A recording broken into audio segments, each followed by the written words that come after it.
Hello, it's Connor here for day 84 of meditation. And today was a decent meditation. We learnt more about the social anxiety stuff, and we also just delved into a bit of perfectionism as well. Once again, reason being is we've had this book analysis we've been meaning to be doing, and yeah, it's being delayed. Primarily due to just trying to make it perfect before participating in the recording of the video, which is good, I guess, and bad.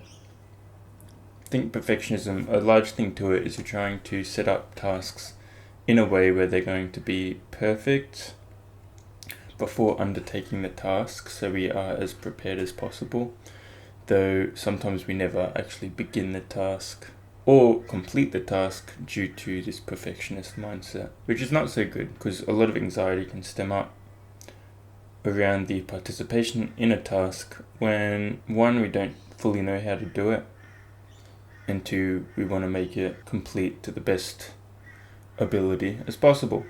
So we become stagnant in the work, or we do too much work and we delay the learning or delay the actual completion of the task. So to this we say just do, prepare as much as possible, but you will have to come to a state where it's better to just do, and everything builds off just doing, because everything that grows into something starts somewhere, and that somewhere is going to be the place where you are useless at it. And to build into the road ahead, you have to just keep doing and doing and doing, being bad and slowly getting better, and then you can finally reach your potential. So we say just do, in the sense that if you find yourself to be stagnant in a task, procrastinating a lot, stressing out about the task, attempt to just do it, be present with it, be in the moment with it, and enjoy doing it. Like we said, on this world, nothing really matters what we do to an extent. And yeah, the tasks we do are up to our own accord, really.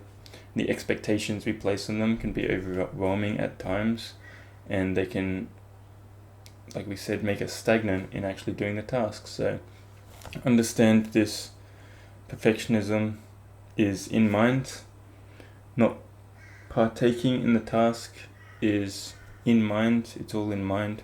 So attempt to just start, begin, and build, but do it all from just appreciating actually being able to participate in the moment. We also delved into social anxiety again, reading a bit more of the book, which has been good.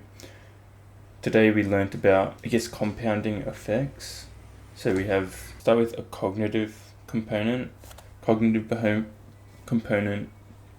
in regards to a social setting, being you can tell yourself things. You can say you're not going to participate correctly in this interaction you're about to have.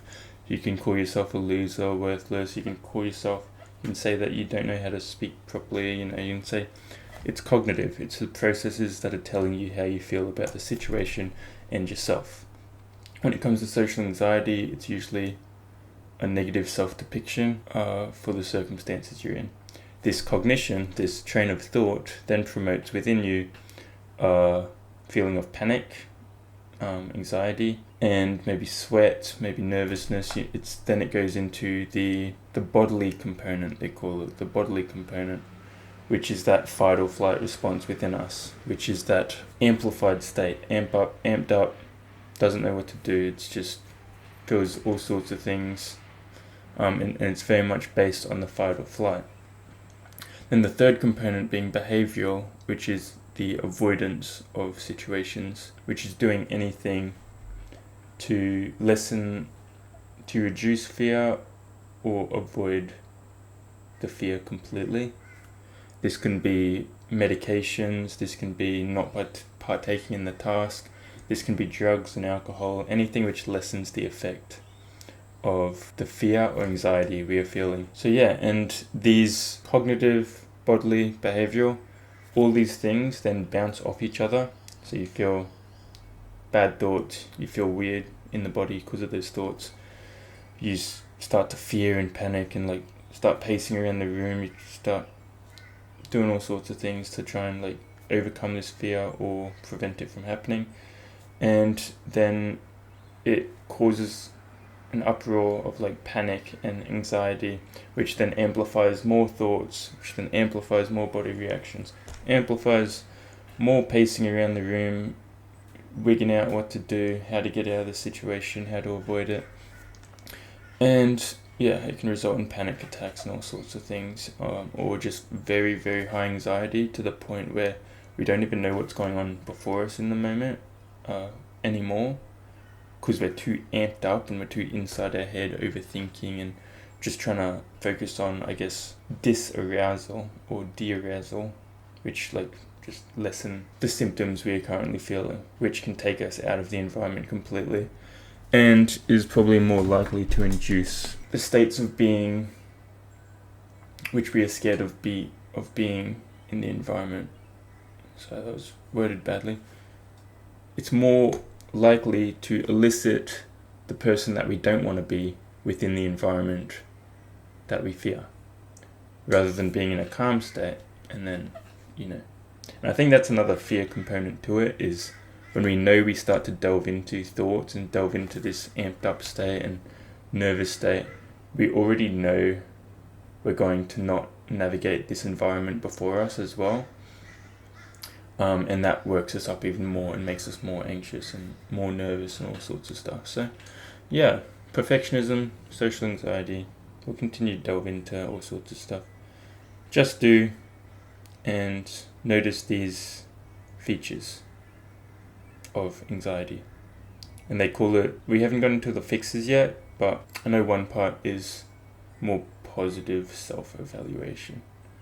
So instead of saying I'm gonna fail at this event, you say, it's okay to be nervous. Everyone gets nervous standing up in front of a talk, sort of thing. Like bringing it more to the realistic foundation of things rather than amplifying it and continue to amplify. Anyway, take care, people.